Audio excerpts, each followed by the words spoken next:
Jim McGargy compares himself and others like him to dinosaurs on the brink of extinction.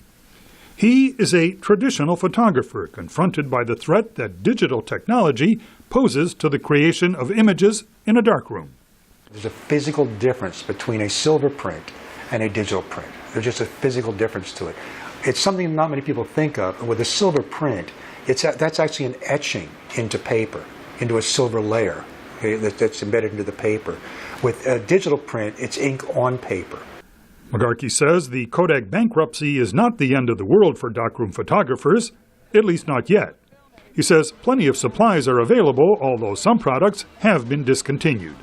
What happens with a photographer when you lose a material like that, like say your favorite film gets taken off the market or the company stops making it, there are other companies, they're not going to replace that film, but they have maybe a similar product. But discontinuing any material means a loss of jobs for the people who produced it. Ray Rock is one of the employees at Kodak headquarters in Rochester, New York, facing possible unemployment. Personally very concerned.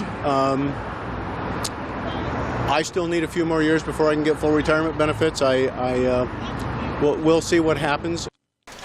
Observers say Kodak is likely to continue as a corporation by capitalizing on some of the digital imaging technology that it pioneered. Bruce Upton is managing editor of Forbes magazine. My hunch is it will be mostly an intellectual property company, meaning it'll just be collecting revenue from licensing its patents and technology.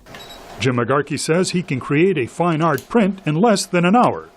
He jokes that photographers who trade traditional photography for digital go over to what he calls the dark side. He cautions that doing it right is not as easy as pressing a button. It's not unusual to see someone sitting down at a computer station, okay, and trying to do the same thing and taking 2 or 3 or 4 hours. McGarky says that comparing traditional chemical photography with digital is like comparing watercolors and oil paintings. They are very different.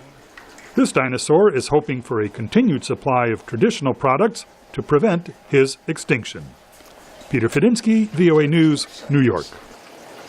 Add 3, 6, about 9.